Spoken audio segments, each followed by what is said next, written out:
Hello everyone, this is Lolly. Today I want to talk about transferring images onto fabric. This is not sublimation, so you do not need any special kind of printer. Your regular printer is what's going to take care of this. This beautiful image is a PDF that I printed onto regular muslin like this. Now, I wanted to use Silhouette Design Studio to get these organized onto my fabric in the way that I wanted them, the exact size. You do not have to pay for the Silhouette Design Studio software. So that is the great thing, is that you can do this too. And I'm going to show you how to bring a PDF into Silhouette Design Studio and fix it for this particular project. So what I'm using is transfer paper from Photo Paper Direct, and this is their t-shirt printing set. So what you receive is 10 of these, your instruction sheet, and this, which they say is silicone treated paper. I'm also going to give you the link down below to their video tutorial. So first, let's go to Etsy, grab the PDF, and then head over to Silhouette Design Studio. Okay, so to begin with, this is the file that I'm using. It is Alice in Wonderland Large Playing Cards Set of 4 from this shop, Digital Mandragora. So it's all 4 cards. They are large, and like each one takes up a full PDF page. So it's 4 pages of a PDF. Now I'm going to come down to my Silhouette Design Studio, and I'm using the business edition, but there is a free edition, and that's all you need because we're just using this to arrange our files. You don't have to use the cutting feature of it. So I have my mat here set. Let me move this in here. Hold on. There we go. I have my mat set at 8.5 by 11. Okay. What I need to do is come grab File, Open, and then when I download the file that I purchased from the Etsy shop, I need to remember where it went, where I put it on my computer. And I know where mine is. I have an Alice in Wonderland file, and it's Alice in Wonderland Large Playing Cards. So I'm going to open that. So once it opens, it says current page. Like I said, this is a 4-page PDF. I can scroll to the picture I want by doing this. For instance, let's say I want that. It's automatically set as import as vector. You want that because if you switch it to image, the resolution will not be high enough and you'll have a dull picture. So click import. It takes a second. Okay. And then once we do that, we need to get the other one in here as well. So I'm going to say File, Open, because I want 2 of these. I'm going to grab the same file, and I need to grab one of the other images. And let's go to page 4 and import. It's set as vector, import. Now what it's doing though, it's set it as a different tab here. So I'm just going to right click this and say copy. Come over to my first page and say paste. And now I've got them both on the same work surface here. But I don't want all of this. Let me get this out of the way. I don't want all this white border and the words around there. So what I'm going to do is come over here, look for that thing that looks like a piece of bread, and it's a trace panel. Select trace area, then click and drag over there. Increase the threshold all the way. It's okay that it's a little bigger than we need, but still do trace and detach. And you'll see what this does. It's going to remove our background for us. Okay, so now when I move this, this is separate. Some of the words are still here too, so I'm just going to highlight all of the, oh, no.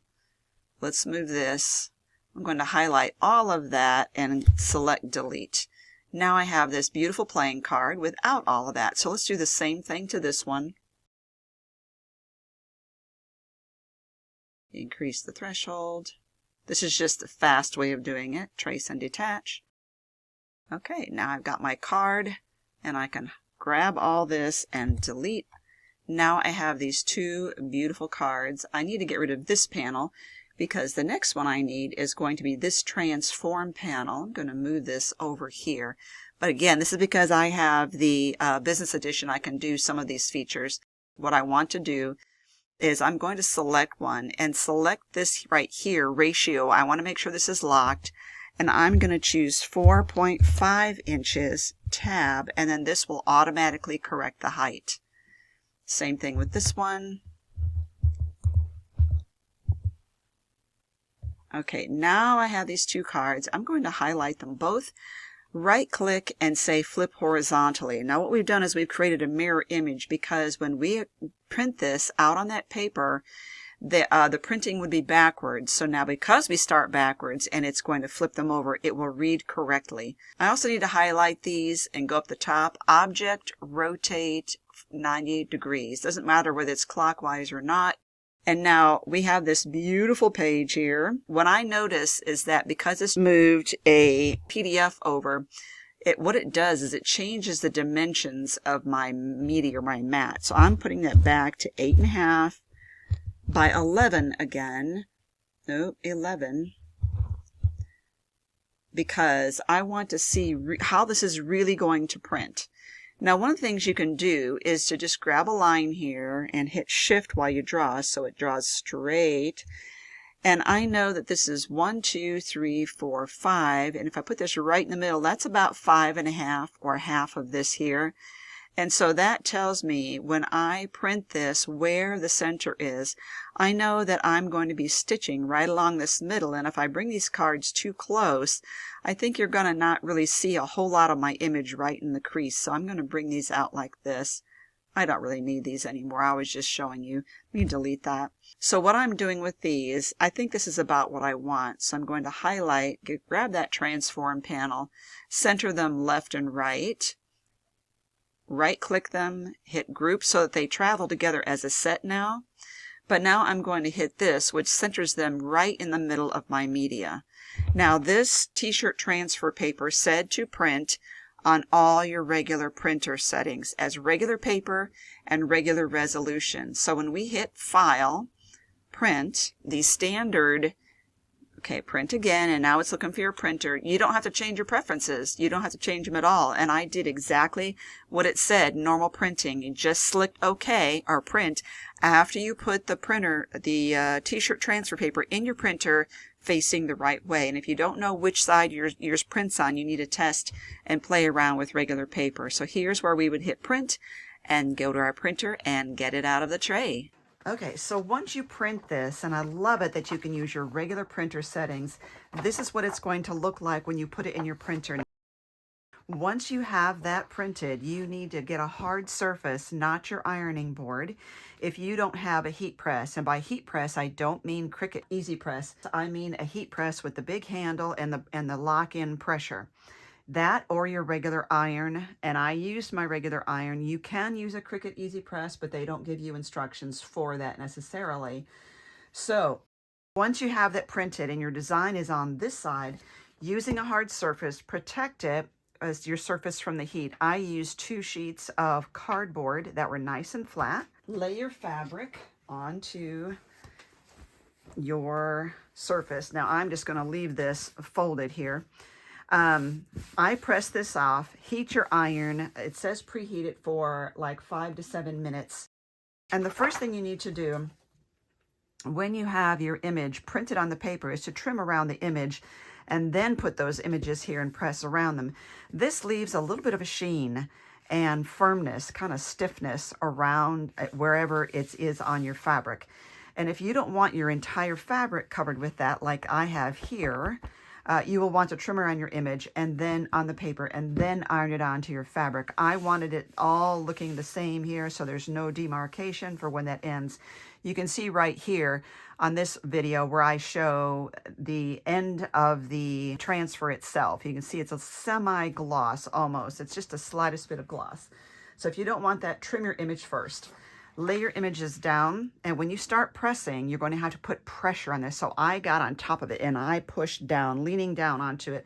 The instructions are very clear, so that makes it very easy. Start in the middle and iron your way out, and that adheres your item to the project without it getting folded. When you're done ironing and you peel up your design, I peeled it while it was still pretty warm. I peeled it up. If you see any like bubbled areas that look like they might peel, You probably didn't get it heated up well enough there. But don't worry, because the next step is to take your silicone paper and press for 30 seconds on each spot. So get that ironed out. This is what really gets it into the fabric. If you don't do this, it's not going to be permanent. These images are machine washable when you are done, and they also give you instructions on how to machine wash. Now, after I did this, because I wanted this to be a page in my Alice in Wonderland journal, I recently showed you this fabric that a friend gave me, and I was wondering how it would look to transfer images on top of this fabric with the words on it, and oh my goodness, I couldn't be happier. Look at the difference between this and this. This is stunning. So here's what I am going to do. I'm going to trim around this, and then I'm going to fold it under, like here, there, like this. And I made these cards closer together this time, but I'm going to stitch them on the back here and make it a pockets right here. I'm going to leave this open on the side and on the side to be pockets. Now, you can do this however you want. I could put, if you're a sewer, you know that if you do this and sew together this way, you can turn it right side out and you'll have beautiful seams on there. I'm not going to do that because I decided I like kind of the rough edges for this particular project. Therefore, I am going to do what I said. So this is very easy. I will show you my project when I'm done. So this is the final result. So there's the original. And here is the second one that I did with that patterned paper, putting the images on that. So what I did exactly as I said. I folded the two right sides under and stitched them, and then I folded the top and bottom under and then just top stitched to the backing right here. So now when I fold this in half and I stitch it into my journal, it'll be a nice fabric pocket here and here. And then this is trim that I picked up from a thrift store, and I decided not to even press it because it still gives it that more of an antique look, like it's been around the block a few times, and I love it. I've also left some of the threads hanging here, but obviously you can trim yours as you want. So that's that. And then I just want to show you really quick what I did too is I printed off some more images. This is an Etsy image that I grabbed. This is so Red Roses play a part in Alice in Wonderland, and this is a file on Silhouette Design store, and then I just made this. So I cut another piece of that fabric that I really like, and here's what I'm going to do. Fold it in half, and this will be the front page, and then each of these sides will be a little pocket, just a tuck pocket like this, something like that anyway. And this is what it would be like here. So the rose is going to go here, and then the Alice or this, I'll see what I think. One of them is going to go here and one of them here. Oops, one of them is going to go here and one here. And then I don't know what I will do here, but I might repeat the rose or something smaller. There you go. I will show you the final result. Okay, so here's the next one. And I did realize that I had forgotten to reverse or mirror the Alice, and so the L would have been backwards. I caught it before ironing it onto the fabric. So here's what I did. There is the large rose. There is a nice pocket here with the Alice silhouette. And for this, I just trimmed it right around my offset letters here because I figured with the addition of that iron-on, it permeates the fabric. The fabric's tougher. I don't think it's going to fray, but even if it does, I'll just use fray check or something. So there's that pocket. Then on the back, I took the same rose, but I shrunk it twice, overlapped them in the design, and then ironed them on at once. I love how it turned out. Now, this will be a different size than this. So for comparison, you can see right there, because my goal is to make all of my pages kind of different. Now let's look at the actual journal itself, and you'll see how that turned out. It's perfect. So I love it. I think these are such a fantastic use of your fabric. It's easy. You don't have to do the sewing like I did and make pockets. you could just leave raw edges and put the fabric right in your journal. So there you have it, folks. I think you are going to love this as much as I do. Keep an eye out for fabrics like this that have a mild, gentle print in it, like these words. I will give you a link down below to the supplies I used and also to my playlist for this particular journal that I'm making. Thank you for watching and for creating with me.